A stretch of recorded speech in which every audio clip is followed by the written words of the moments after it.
Hey everyone, Will here with Cane Creek. We're back in the bike shop today to cover the procedure of removing and installing the front axle on our Invert Enduro fork.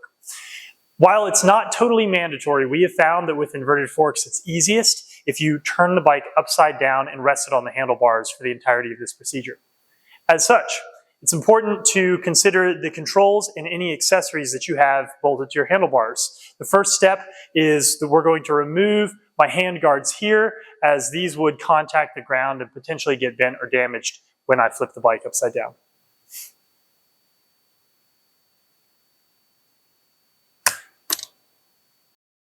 All right, now with my handlebar accessories removed, it's time to invert the bike. All right, so now with the bike upside down, the first step in removing the axle and the wheel is to loosen the pinch bolts on both sides of the dropouts. We're going to use our 3mm hex to loosen those bolts fully. Make sure to loosen the pinch bolts such that there is a clear and visible gap between the head of the bolt and the dropout itself. We want to make sure that the dropout is as free as it can possibly be to release the axle. The axle on Invert Enduro uses what's called a self-extracting design.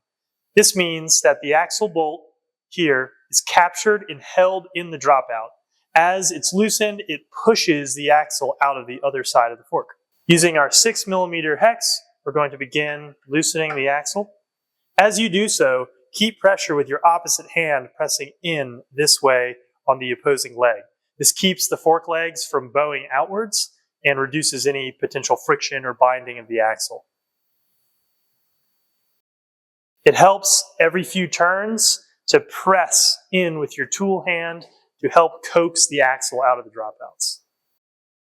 Once you feel that the axle is completely unthreaded, grab the wheel with one hand and grab the extended end of the axle with your other and remove it. Invert Enduro is compatible with both 15mm and 20mm axles.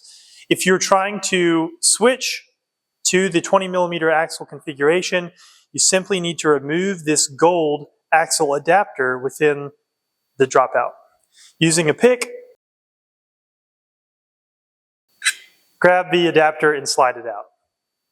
Whenever reinstalling the 15mm axle adapter, make sure that the cut in the adapter lines up with this matching slot in the dropout. Due to the design of most inverted forks, the legs are able to rotate and move independent of one another. Before reinstalling your wheel, make sure to realign the dropouts as best you can in case they've gotten knocked or moved.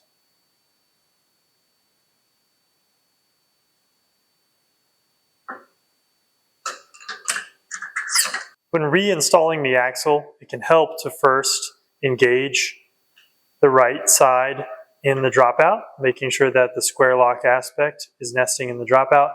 And once it's keyed in to the first dropout, then find its way into the damper side leg. Once the axle is fully seated, begin to tighten the axle bolt. Make sure that you don't feel any resistance here. If you feel resistance, make sure to back off and restart so as to not cross-thread the axle bolt. Next, we'll grab the torque wrench. And using our torque wrench with our 6mm hex bit, we're going to torque the main axle bolt to 13.5 Newton meters.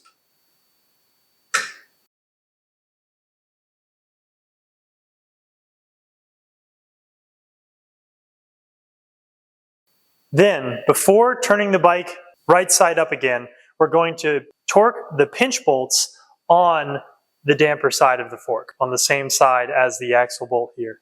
It's critical to tighten the pinch bolts in this specific sequence that we're going to follow. Make sure to tighten the bolts in alternating fashion so that you have even tension across both bolts. And then, once they're almost tight, we're going to use our torque wrench to tighten these pinch bolts to 4 Newton meters of torque.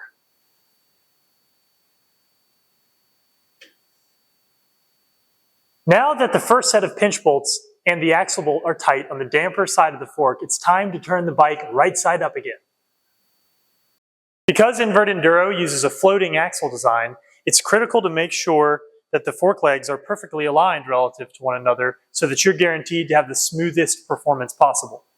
This is why we've started by torquing the axle bolt and the pinch bolts on the damper side of the fork. And then next, we're going to press on the fork several times. I like to give it a few sharp hits against the ground. And this guarantees that the air side leg will right itself into a perfectly straight position. Now that we've done that, we can go ahead and torque the pinch bolts on the air side leg. Due to the floating axle design, the air side dropout is not meant to contact the hub end cap. Instead, look for a small sliver of silver axle exposed between the end cap and the dropout. This ensures that you've aligned your fork properly. You can go ahead next and torque the pinch bolts on the air side. Tighten in an alternating fashion to be sure that there's even torque across both bolts. And then, using your torque wrench, torque each bolt to 4 Newton meters. So that's it. We've now covered the removal and installation of the stock 15 millimeter axle that comes with all invert enduros. If you're choosing to use your fork with the 20 millimeter axle option, the procedure is exactly the same. Just remember, you've got to remove that small gold axle adapter before inserting the larger axle. Make sure to like and subscribe to the Cane Creek channel. Check out all the other instructional videos we have available for you. And if you'd like to see this procedure in a written format, we have that documented under our suspension support on canecreek.com. See you soon.